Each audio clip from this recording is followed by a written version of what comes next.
자, 오늘도 성탄의 기쁨 오늘 파트 2로 말씀을 전하겠습니다. 지난주에 우리가 이제 성탄절이 기쁜 이유에 대해서 얘기를 했었어요. 그죠? 우주보다 크신 하나님의 아들이 정말 그 구더기와 같은 그런 작은 아주 낮고 천한 우리들을 위해서 우주보다 크신 그분이 이 세상에 오셨단 말입니다. 이건 전 우주적인 사건이라 그랬습니다. 그러니 성탄절이야말로 우리가 기뻐하는 게 마땅하다라는 건 우리가 이제 알았단 말이에요. 다만 기뻐하는 게 마땅하긴 한데 내가 기뻐해야 된다라고 하는 어떤 당위성 뭐 이런 것과 실제 기쁜 마음이 속에서부터 나오는 거는 또 다른 문제거든요. 예.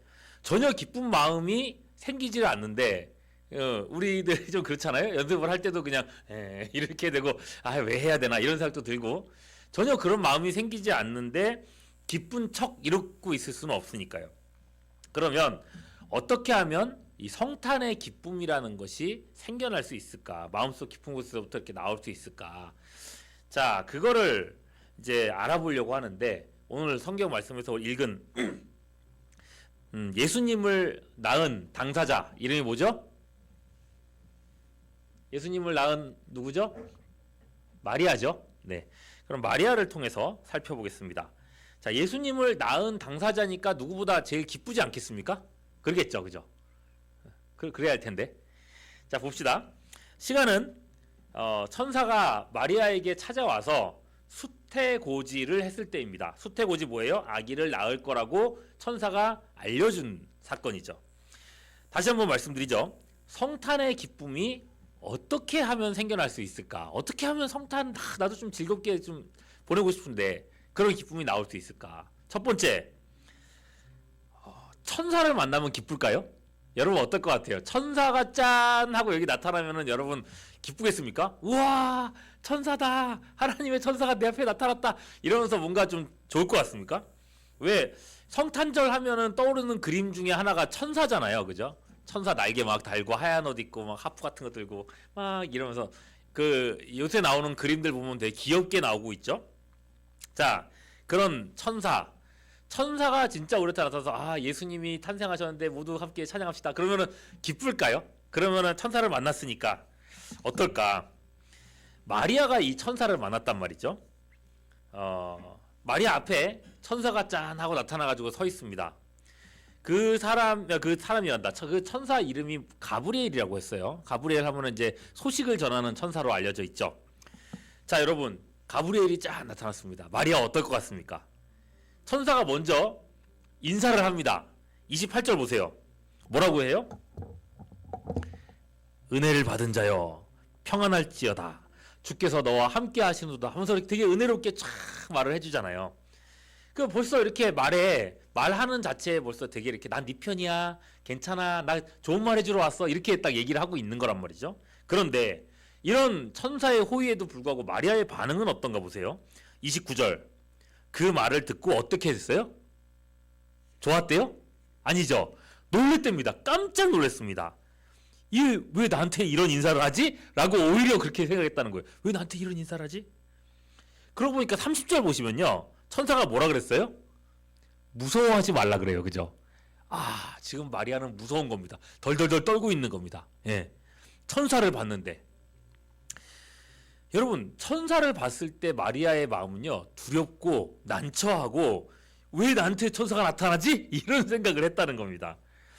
그러고 보면 구약시대 때부터 여러분 구약 성경 잘 읽어보세요. 구약시대 때부터 천사들이 참 많이 나와요. 천사들이 여러 사람들을 찾아가서 하나님의 소식들을 전해줬어요. 천사들이 주로 찾아간 사람들은 악한 사람들, 심판받을 사람들이 아니라 하나님의 사람들, 하나님의 편에 선 사람들한테 나타나서 하나님의 뜻을 전해주는 일들을 종종 했었어요. 그러니까 하나님 편에 섰으니까 되게 좋은 사람들한테 천사들이 종종 나타났던 거잖아요. 그런데 천사들이 인간 앞에 나타날 때마다 그 천사를 만난 사람들의 반응은 어땠을까요? 어땠을 것 같아요? 천사를 만난 사람들은 구약시대에 어떻게 반응했을 것 같아요? 어땠을까? 맞아요. 두려워했어요. 다니엘 같은 사람들은요, 천사를 만났을 때 내 몸이 썩은 것 같이 됐다 그랬어요. 다니엘 얼마나 대단한 사람입니까? 어렸을 때부터 뭐 나는 사자굴에 들어가도, 나중에 늙어서구나. 사자굴에 들어가도 나는 하나님 앞에 기도하겠다 이랬던 사람이잖아요. 어렸을 때부터도 나는 우상에게서 바쳤던 그런 음식을 먹지 않겠다 그러면서 목숨을 바쳐서 하나님을 위해서 살았던 사람이잖아요. 그런 사람인데도 하나님을 만난 것도 아니고 하나님의 천사를 만났는데 두려워 떨었단 말이에요. 예, 그랬단 말입니다. 마리아를 포함해서 가톨릭 교회는 마리아도 이렇게 성인이라고 하는데, 오늘 말씀을 보면은 마리아가 성인이 될 수가 없어요. 마리아조차도 천사를 만났을 때 어떻게 했어요? 두려워했다는 거예요. 네. 마리아를 비롯한 모든 사람들은요, 죄인입니다. 죄가 있는 사람들이 거룩한 존재, 하나님의, 그리고 하나님 가까운 그런 거룩한 존재 앞에 서는 순간 그 사람이 느끼는 감정은 하나밖에 없어요. 아, 나는 죄인이구나. 아, 나는 잘못됐구나. 나 큰일 나겠구나. 심판받겠구나. 이런 생각이 든다는 거예요. 아무리 내가 깨끗하게 살고 착하게 살고 그랬다 할지라도 하나님 앞에 서는 순간 우리는요, 우리는 죄인이라는 생각밖에 안 드는 거예요. 사도 바울이요, 제가 전에 그 얘기 했었나요? 사도 바울처럼 하나님 앞에 깨끗하게 산 사람이 어디 있었겠어요? 평생을 전도하고 교회 세우는 일만 하고 산 사람이잖아요. 그런데 그 사도 바울이 나중에 뭐라고 고백해요? 죽기 전에 하는 얘기가 뭐예요? 나는 죄인의 괴수라는 얘기를 해요. 어떻게 사도 바울이 죄인의 괴수면 우리 같은 사람들은 어떻게 하라고, 그죠? 근데 그렇게 말하는 이유가 있어요. 오히려 죄 많이 지은 사람들은요, 당당하려 그래. 내가 무슨 죄를 졌다고요? 나는 죄 진 적 없어요. 그런데 하나님 앞에 더 가까이 가면 가까이 갈수록 사람이 낮아져요. 난 죄인이다. 난 죄인의 괴수다. 왜 그럴까요? 왜 그럴까? 여러분, 오게티라는 말 알아요? 오게티? 오게티가 무슨 말입니까? 옥이 뭐예요? 옥이 뭡니까? 옥이 보석 같은 뭐 그런 거잖아요. 구슬 옥자를 쓰는데, 이 하여튼 이 보석이 지저분한 게 묻어 있어도 그 지저분하다는 건 티가 안 나요. 그런데 옥이 깨끗하면 깨끗할수록 거기에 조그만 먼지 하나라도 띵 묻으면 어떻게 돼요? 그 먼지만 확 보여요. 하나님 앞에 거룩할수록 하나님 앞에 저 가까이 가면 가까이서 사람이 어떻게 되냐면요, 난 죄인이다. 난 정말 못쓸 죄인이다. 나는 죄인의 괴수다. 이렇게 되는 거예요. 예. 오히려 죄 많이 지은 사람들이 막 감옥 가가지고 나 죄 없어 이러고 있죠. 예. 죄인이라는 거예요. 모든 사람들은 죄인이더라는 거예요. 그래서 천사 앞에 섰을 때 기쁘고 즐거운 게 아니라 행복해 이게 아니라 두려워 떨었다는 거예요. 그렇구나. 성탄절이 돼서 천사가 앞에 나타난다고 할지라도 우리가 기쁘고 즐거운 감정이 생겨나나? 그렇지는 않은가 보다. 이게 첫 번째예요. 그러면 이 성탄의 기쁨이 회복되려면은 은혜로운 말씀을 막 들으면은 우리가 막 기뻐질까? 예. 기뻐질까? 오늘 말씀에서요, 천사 가브리엘이 그 마리아에게 전해준 소식은요, 그야말로 큰 기쁨의 좋은 소식입니다. 예. 소식 자체는 큰 기쁨의 좋은 소식이에요. 하나님의 아들이 세상에 오시다니. 유대인들이 그토록 오랫동안 수백 년 동안을 기다려왔던 메시아가 나온다는 거예요. 유대인이라면 누구라도 메시아의 탄생을 기다려왔어요. 할아버지 때부터 모든 동네 할머니 할아버지 모든 이웃 할 것 없이 유대인들은 다들 메시아가 탄생하기를 기다렸어요. 당연히 마리아도 그렇게 기다렸을 거란 말입니다. 메시아가 오시면 예루살렘 이스라엘 나라가 회복되고 옛날에 다윗 시대처럼 우리나라가 더 잘 살게 되고 지금 우리나라를 지배하고 있는 로마를 오히려 무찌르고 우리는 그렇게 행복하게 살게 될 거야 라고 하는 약속의 메시지가 계속해서 왔었는데 천사가 뭐라 그래요? 네가 그 메시아를 낳을 거야 라고 한 거죠. 얼마나 은혜로운 말씀입니까? 그죠? 자, 31절에서 33절 보겠습니다. 거기에 보면 뭐라고 돼 있어요? 내가 아들을 낳으리니 이름을 예수라라. 그 아들은 뭐라고 합니까? 예수는 누군가? 그가 큰 자가 되고 지극히 높으신 이의 아들, 그러니까 하나님의 아들이면서 다윗의 왕위를 이어받고 이스라엘의 왕으로 영원히 통치하리라. 이렇게 말씀하고 있어요. 내가 낳을 아들이 그런 대단한 사람이 되다니 얼마나 놀라워요. 얼마나 기뻐할 만한 일이겠어요. 예. 여기까지만 들으면 참 은혜로운 말씀인 것 같습니다. 이스라엘 민족이 수백 년 동안이나 참 기다렸던 그 일이 나를 통해서 이루어지다니. 그런데 마리아는 기뻤을까요? 안 기뻤을까요? 천사한테 이런 은혜로운 말씀을 들었어도 기뻤을까? 안 기뻤을까? 오늘 말씀을 보면요, 안 기뻤어요. 왜냐? 오히려 의문이 들었어요. 어떤 의문이에요? 34절 보세요. 34절 보세요. 뭐라고 되어 있습니까?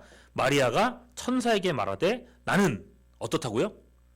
남자를 알지 못하니 어찌 이 일이 있겠습니까? 나는 남자랑 결혼도 안 했고 아직 결혼한 상태도 아니고 남자랑 아직 그런 어떤 관계를 갖지 않았는데 어떻게 내가 아이를 낳을 수 있습니까? 내가 처녀인데 처녀가 아기를 낳는다니 이게 가능한 일입니까? 상식적으로 안 될 일을 왜 나한테 얘기를 하세요? 라고 물어보는 거예요. 네. 여러분 이건 사실 우리도 그렇잖아요. 하나님의 말씀을 들어요. 하나님의 말씀이 은혜로운 건 왜 은혜로운 겁니까? 내가 불가능한 거를 하나님께서 하신다는 것 때문에, 내가 어렵고 힘든데 하나님은 이루어주신다는 것 때문에 우리가 막 주로 은혜를 받잖아요. 그런데 어떻습니까? 말씀 들을 때 그때는 좋지만은 실제로 살아보려고 그러면 막막하잖아요. 그죠? 현실로 들어가 보면 목사님 얘기하는 건 뭐 다 좋은, 하나님의 말씀이니까 좋은 말씀이겠죠. 근데 살아보니까 별로 안 그렇던데요. 이런 생각이 들 때가 얼마나 많아요. 그죠? 그렇습니다. 하나님의 말씀은 말씀이니까 참 좋은데 이걸 실제로 내가 믿고 그 말씀대로 내가 도전하고 내가 손해볼 거를 감수하면서 살아가는 건 또 다른 문제인 겁니다. 그죠? 말씀은 참 좋은데 그 말씀대로 살아갈 수 있을까? 그 말씀대로 될까? 이런 생각들이 있다 보니 별로 기쁨이 그렇게 생기지는 않는 것 같아요. 듣다가 재미는 있을 수 있지. 재미있는 얘기하는 목사님 있고 하면은. 예. 그렇습니다. 그래서 이것만으로는 아니겠구나. 말씀을 그냥 듣는 것만으로는 기쁨이 나오진 않는가 보다. 그럼 세 번째 봅시다. 가브리엘이 이렇게 얘기해요. 37절. 대저 마리아야 대저 하나님의 모든 말씀은 능하지 못하심이 없느니라 라 그랬어요. 능하지 못하심이 없느니라. 이게 무슨 말입니까? 마리아야 너 하나님을 믿어라. 하나님은 능하지 못하심이 없으니까 하나님을 믿어야 된다 라고 얘기하는 거예요. 훗날에 예수님도 이렇게 말씀하시죠. 마가복음 9장 23절. 예수께서 이르시되 할 수 있거든이 무슨 말이냐? 믿는 자에게는 뭐가 없다고요? 여러분이 보세요. 뭐라고 돼 있어요? 능치 못한 일이 없느니라 라고 돼 있어요. 믿는 사람에게는 능치 못한 일이 없느니라. 여러분 믿으십니까? 믿으세요. 예수님이 하신 말씀이에요. 여러분 이게 세 번째예요.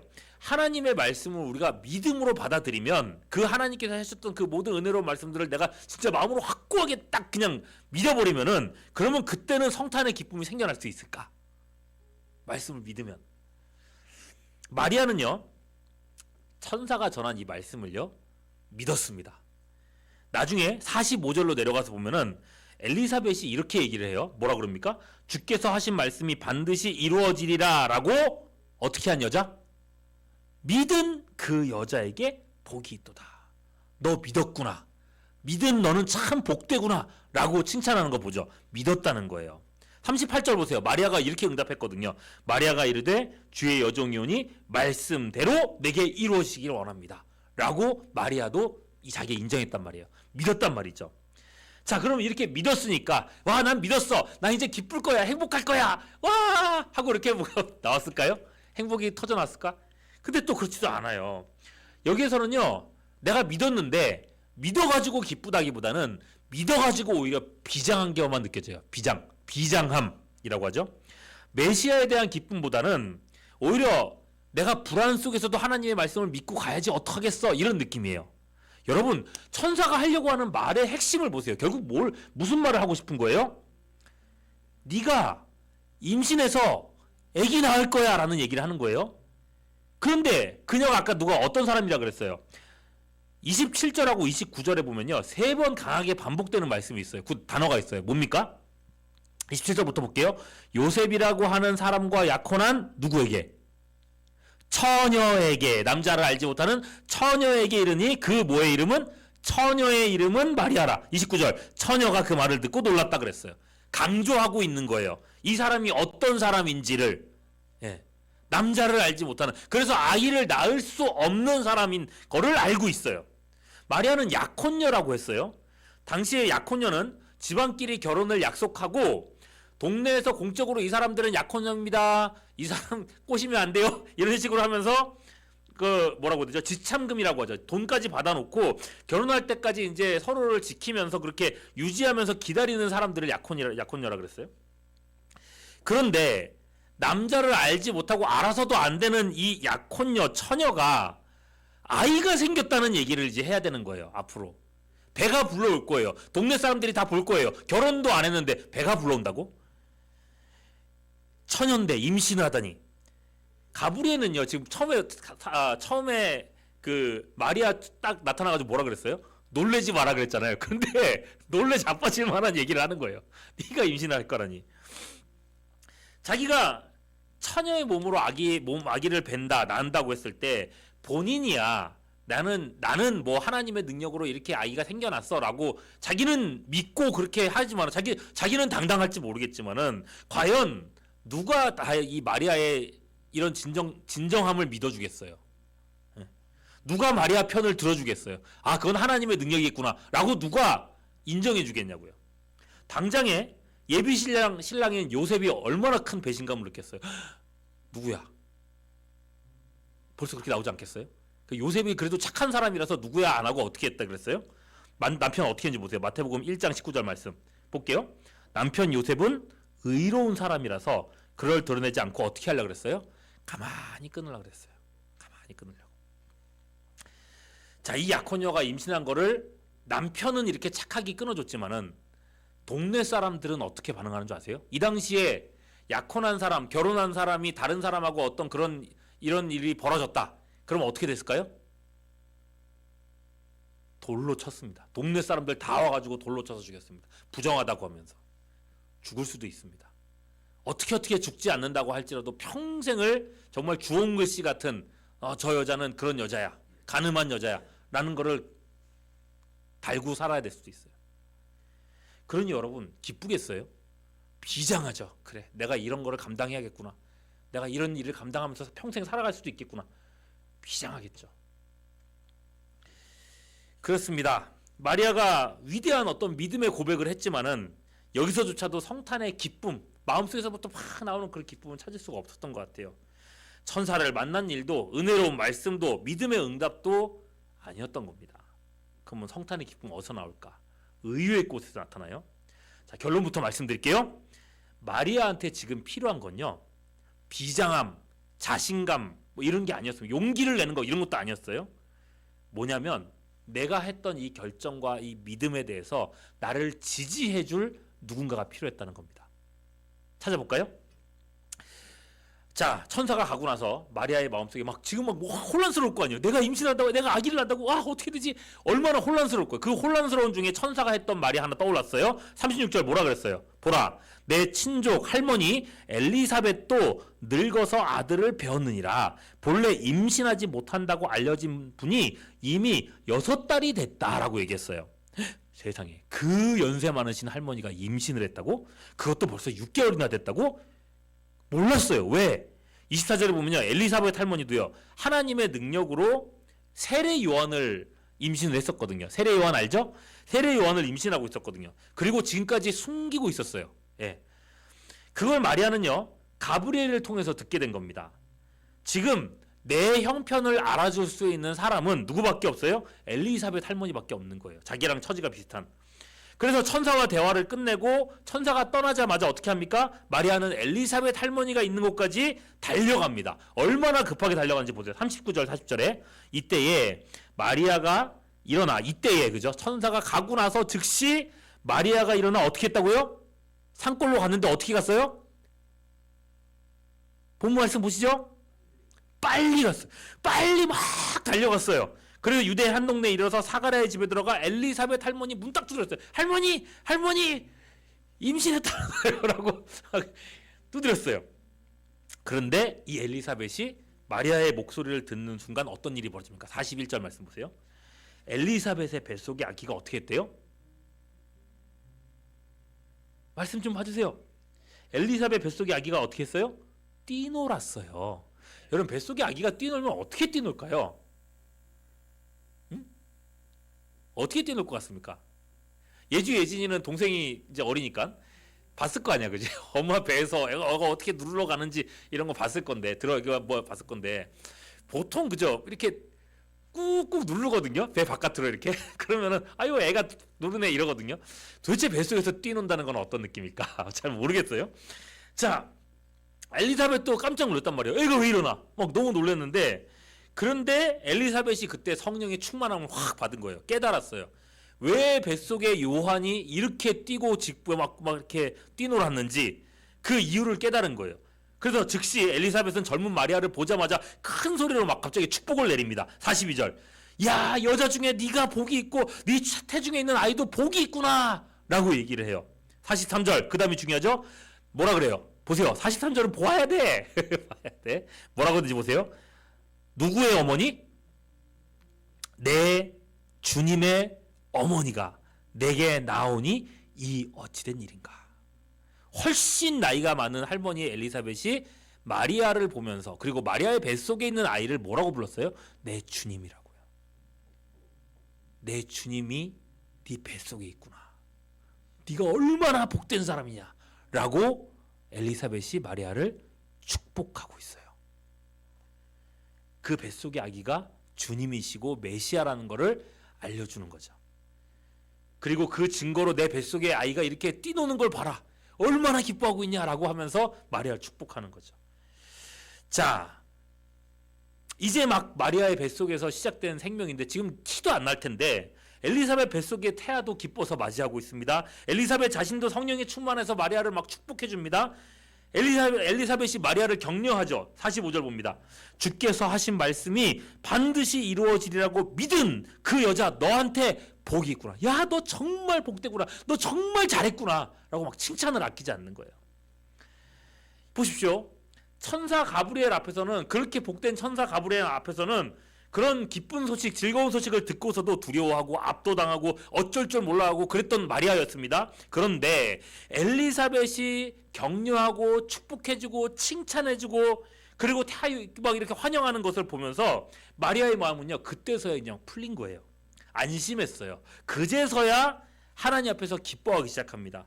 내가 받은 복이 진짜 복이구나 라는 것을 느꼈습니다. 이거는 천사 가브리엘도 할 수가 없는 일이었어요. 그래서 이걸 뭐라 그래요? 의문의 일패라고 하죠. 천사 가브리엘이 의문의 일패를 당했어요. 세상에 여러분, 온 우주의 주님께서, 온 우주의 창조자께서 낮은 나를 통해서 태어나시다니 이제서야 마리아의 마음에 실감이 된 거예요.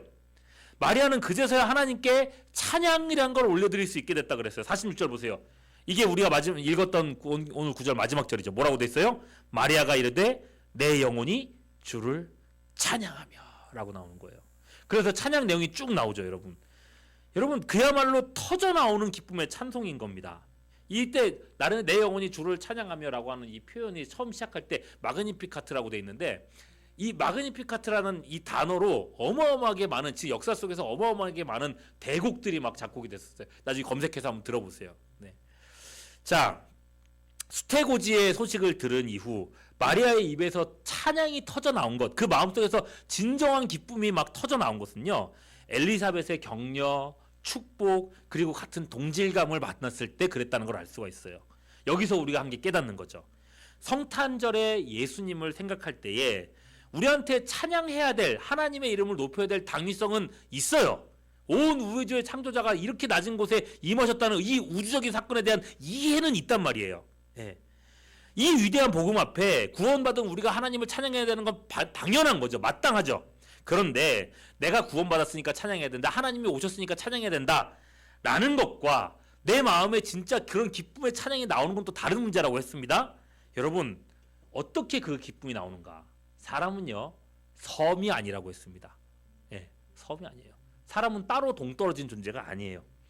나와 함께 찬양하는 누군가가 있을 때, 나와 함께 기뻐하는 누군가가 있을 때, 야, 내가 찬양한 게 하고 내가 하나님 앞에 발표해야 하고 이러면서 이 성탄의 기쁨을 얘기할 때 같이 박수 쳐주고 너 너무 잘했다, 서로 격려해주는 누군가가 있을 때, 아, 내가 잘하고 있는 거구나, 하나님의 그 은혜가 정말 있는 거구나 라고 하면서 이게 느껴지고 거기서부터 내 마음속에 기쁨이 나오는 겁니다. 그래서 매년 우리가 성탄절마다 교회마다 다 발표를 하고 하면서 이 기쁨의 날들을 함께 축하하려고 하는 거예요.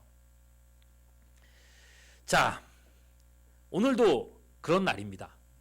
주님이 오신 날, 그 날을 자꾸만 우리 생각 속에서, 우리 생활 속에서, 우리의 신앙 속에서 자꾸만 이렇게 그 기쁨들을 잃어가고 있는데, 오늘 이 성탄의 기쁨을 마땅히 찬양해야 되는 이 자리가, 마땅히 찬양해야 되는 서 하는 게 아니라 정말 우리 마음속에서 기쁨으로, 진정으로 이렇게 마음속에서부터 막 우러나는 찬양으로 될 수 있도록 함께 서로 격려하고 서로 찬양하고 그렇게 서로를 세워나가는 우리 교회가 될 수 있기를 주님의 이름으로 축원합니다.